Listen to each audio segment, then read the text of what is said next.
കോൺഗ്രസിന് തികഞ്ഞ ഒരു ആത്മവിശ്വാസം ഇനി വരും ദിവസങ്ങളിൽ ഒരു പക്ഷേ ഇതിൽ നിന്ന് ഉണ്ടാകാം.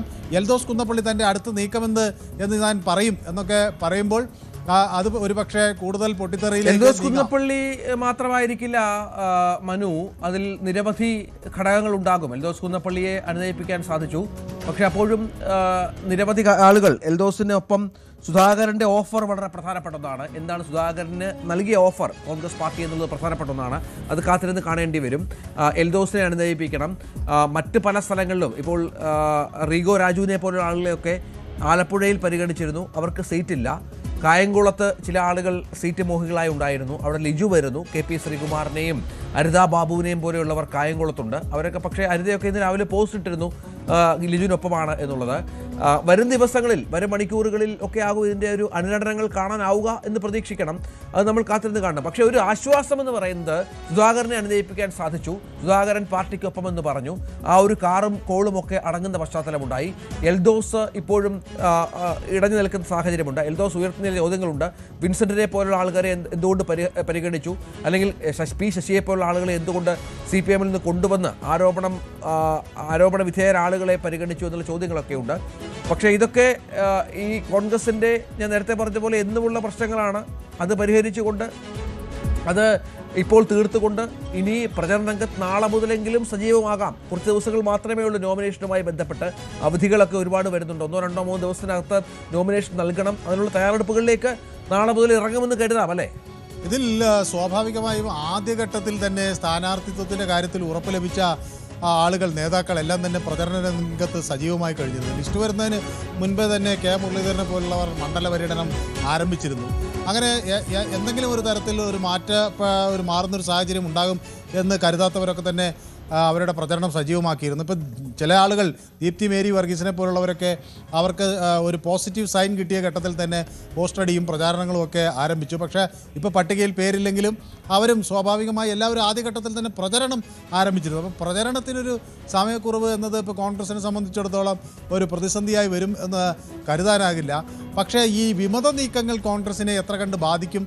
കാരണം മുമ്പെങ്ങുമില്ലാത്ത വിധത്തിൽ ഇടതു മുന്നണിയെ ഈ തവണ വിമത നീക്കം വലിയ തോതിൽ ബാധിച്ചിരിക്കുകയാണ്.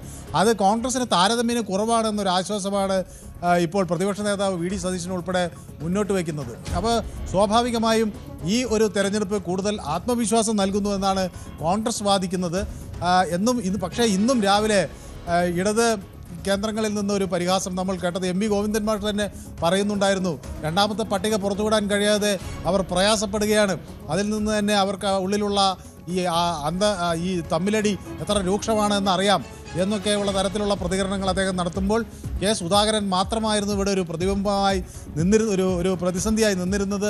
ഇപ്പോൾ K സുധാകരനെ അനുനയിപ്പിക്കുന്നതോടുകൂടി കോൺഗ്രസിന് പട്ടിക പുറത്തുവിടാൻ കഴിയുന്ന ഒരു സാഹചര്യത്തിലേക്ക് കാര്യങ്ങൾ എത്തിയിരിക്കുന്നു എന്ന സൂചനയാണ്. ഈ സുധാകരൻ അനുകൂലമായൊരു നയം പ്രഖ്യാപിച്ചതിന് പുറകെ, സുധാകരൻ വിമാനം കയറിയതിന് പുറകെ പട്ടിക വരുന്നു എന്നതിൻ്റെ അർത്ഥം സുധാകരനെ മാത്രം മുന്നിൽ കണ്ടാണ് പട്ടിക വൈകിയത് എന്നാണ്. ഇപ്പോൾ അനുകൂലമായ ഒരു സമീപനം K സുധാകരനിൽ നിന്ന് വരുമ്പോൾ പട്ടിക പുറത്തു വരുന്നു. അതിനർത്ഥം ബാക്കി എല്ലായിടത്തും പ്രതിസന്ധികളെ നേരിടാൻ കോൺഗ്രസ് നേതൃത്വം തയ്യാറായി കഴിഞ്ഞു എന്ന് തന്നെയാണ്. വളരെ പ്രധാനപ്പെട്ട നിരീക്ഷണം തന്നെയാണത്. കോൺഗ്രസ് നേതൃത്വം തയ്യാറായി കഴിഞ്ഞു. അവർ പോരാട്ടത്തിൽ ഒരുങ്ങുകയാണ്. പക്ഷെ അപ്പോഴും പരിഹരിക്കാനാവാത്ത വിധമുള്ള പല പ്രശ്നങ്ങളും പരിഹരിക്കപ്പെട്ടു. ഒരു ദിവസം കൊണ്ട് എന്നുള്ള ആത്മവിശ്വാസം കൂടി പാർട്ടിക്കുണ്ട്. മാരത്തോൺ ചർച്ചകൾ ദില്ലിയിൽ നടന്നു. ഇന്നലെ രാത്രി വൈകിയും ചർച്ചകളുണ്ടായി. ഏറ്റവും ഒടുവിൽ 95 സ്ഥാനാർത്ഥികളെയും പ്രഖ്യാപിച്ചുകൊണ്ട് കളം നിറയാൻ ഒരുങ്ങുകയാണ് കോൺഗ്രസ് എന്നുള്ള ഏറ്റവും പ്രധാനപ്പെട്ട വിവരം തന്നെയാണ് ഈ ഘട്ടത്തിൽ നൽകാനുള്ളത്. സുധാകരന്റെ അതൃപ്തി പരിഹരിച്ചു. എൽദോസ് കുന്നപ്പള്ളി ഇനി എന്തു പറയും എന്നുള്ളത് കാത്തിരുന്ന് കാണേണ്ടി വരും. അസംതൃപ്തരായ നിരവധി ആളുകളുണ്ട്. ദീപ്തി മേരി വർഗീസ് അടക്കമുള്ളവർ, എൽദോസ് കുന്നപ്പള്ളി അടക്കമുള്ളവർ. സതീശൻ തട്ടകത്തിൽ തന്നെയാണ് ഇത്തരം അസംതൃപ്തികൾ ഉണ്ടാകുന്നത് എന്നുള്ളതും ഏറ്റവും പ്രധാനപ്പെട്ട ഒന്നാണ്. കാത്തിരുന്നു കാണാം നമുക്ക് ഇനി ഇതിനുള്ള എന്താണ് കോൺഗ്രസ് പാർട്ടിയിൽ ഉണ്ടാകുന്ന പ്രശ്നങ്ങൾ എന്നുള്ളത്. നമുക്ക് ഇതുമായി ബന്ധപ്പെട്ടുള്ള പ്രതികരണങ്ങളും ഒരു പക്ഷേ വരും ദിവസങ്ങളിൽ ഉണ്ടായേക്കാം. ഡാന്, ഇനിയിപ്പോൾ നാളെ മുതൽ കളത്തിലിറങ്ങുകയാണ് പാർട്ടി അല്ലേ?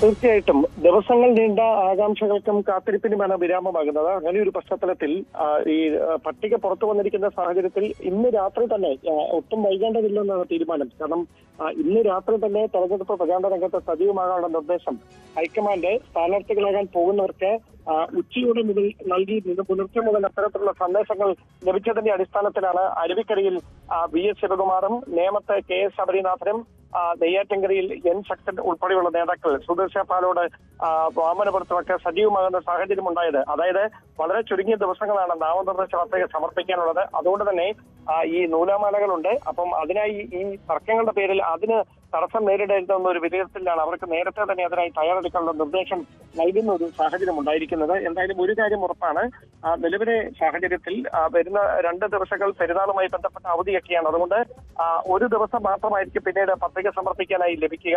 അങ്ങനെ ഒരു പശ്ചാത്തലത്തിൽ ഇനി അതുമായി ബന്ധപ്പെട്ട നടപടിക്രമങ്ങൾ വേഗത്തിൽ പൂർത്തിയാക്കിക്കൊണ്ട് പ്രചാരണ രംഗത്തെ കഴിവതും വേഗത്തിൽ സജീവമാകാനുള്ള നീക്കമായിരിക്കും നടത്തുക. മറുവശത്ത് ഈ എതിർസ്വരം ഉയർത്തിയ അസംതൃപ്തരെ അനുനയിപ്പിക്കാനുള്ള നീക്കങ്ങൾ മുതിർന്ന നേതാക്കൾ ഇടപെട്ട് തന്നെ ആരംഭിക്കും. അതിൽ ഏറ്റവും പ്രധാനം കൊച്ചിയിൽ DP മേരി വർഗീസും അതോടൊപ്പം തന്നെ നേരത്തെ നമ്മൾ കേട്ടതുപോലെ പെരുമ്പാവൂർ MLA ആയിരുന്ന സിറ്റിംഗ് MLA കൂടിയായിരുന്ന എൽദോസ് കുന്നപ്പള്ളിയും ഒക്കെ തുടർന്ന് സ്വീകരിക്കുന്ന നിലപാടുകൾ ശ്രദ്ധേയമാകും. അവരെ ഏത് തരത്തിൽ അനുനയിപ്പിക്കും എന്നതാണ് ഇനി അറിയാനുള്ളത്. അതോടൊപ്പം K സുധാകരന് മുമ്പിൽ നേതൃത്വം വെച്ചിരിക്കുന്ന എന്ത് ഓഫറിന്റെ അടിസ്ഥാനത്തിലാണ് അദ്ദേഹം ഏറ്റവും ഒടുവിൽ വഴങ്ങാൻ തയ്യാറായത് എന്നൊരു ഏറ്റവും പ്രധാനപ്പെട്ട ചോദ്യമുണ്ട്. ആ ചോദ്യത്തിനുള്ള ഉത്തരം നാളെ തന്നെ ലഭിക്കും എന്ന സൂചനകളാണ് നമുക്ക് ഡൽഹിയിൽ നിന്നടക്കം ഇപ്പോൾ ലഭിക്കുന്നത്.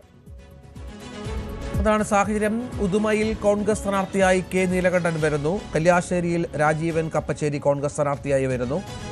ഇങ്ങനെ പട്ടിക പൂർണ്ണമാവുകയാണ്. മട്ടന്നൂരിൽ ചന്ദ്രൻ തില്ലങ്കേരി മത്സരിക്കുന്നു. പട്ടിക പൂർണ്ണമാവുകയാണ്. നമ്മൾ ഈ കാണുന്നത് പോലെ അത്ഭുതങ്ങളൊന്നുമില്ല എങ്കിൽ പോലും കോൺഗ്രസ് പട്ടികയിൽ ചില പ്രശ്നങ്ങൾ ഉണ്ടായേക്കാം വരും ദിവസങ്ങളിൽ എന്നുള്ളത് തന്നെയാണ് ഏറ്റവും പ്രധാനപ്പെട്ട വിവരം. അതിൽ നേരത്തെ പാലക്കാട് അടക്കമുള്ള സ്ഥലങ്ങളിൽ പാർട്ടി സ്ഥാനാർത്ഥികളെ പ്രഖ്യാപിച്ചിരുന്നു. ഇതിനിടയിലാണ് ഇത്തരം തർക്കങ്ങൾ സുധാകരനുമായി ബന്ധപ്പെട്ടുണ്ടാകുന്നത്. തിരുവനന്തപുരത്തേക്ക് വന്നാൽ നെയ്യാറ്റിൻകരയിൽ N ശക്തൻ, കാട്ടാക്കടയിൽ MR ബൈജു, പാറശാലയിൽ നെയ്യാറ്റിൻകര സനൽ, അരുവിക്കരയിൽ VS ശിവകുമാർ, നേമത്ത് KS ശബരിനാഥൻ, കഴക്കൂട്ടത്ത് ശരത്ചന്ദ്രപ്രസാദ്, വാമനപുരത്ത് സുധീഷ് പാലോട്, നെടുമങ്ങാട് മീനച്ചിൽ കുമാർ, വർക്കലയിൽ വർക്കല കഹാർ, ചടയമംഗലത്ത് MM നസീർ, അടൂരിൽ അഡ്വക്കേറ്റ് ശാന്തകുമാർ. ഇങ്ങനെ വളരെ വിശാലമായ ഒരു പട്ടികയുമായി കോൺഗ്രസ് നാളെ മുതൽ കളത്തിലിറങ്ങുകയാണ് എന്നുള്ളതാണ് ഏറ്റവും പ്രധാനപ്പെട്ട ഒന്ന്. ആലപ്പുഴയിലും കായംകുളത്തുമൊക്കെ ശക്തരായ സ്ഥാനാർത്ഥികൾ തന്നെയാണ്. പൂഞ്ഞാറിൽ സെബാസ്റ്റ്യൻ MJ മത്സരിക്കുന്നു. ചെങ്ങന്നൂരിൽ എബി കുര്യാക്കോസ് ആദ്യമായി ജനവിധി തേടുന്നു. റാന്നിയിൽ പഴകുളം മധു ആദ്യമായി ജനവിധി തേടുന്നു. ആറന്മുളയിൽ അബിൻ വർക്കി എന്ന യൂത്ത് കോൺഗ്രസിൻ്റെ കരുത്തൻ ജനവിധി തേടുന്നു. കൊന്നിയിൽ പ്രൊഫസർ സതീഷ് കൊച്ചുപറമ്പിൽ എന്ന DCC അധ്യക്ഷൻ ജനവിധി തേടുന്നു.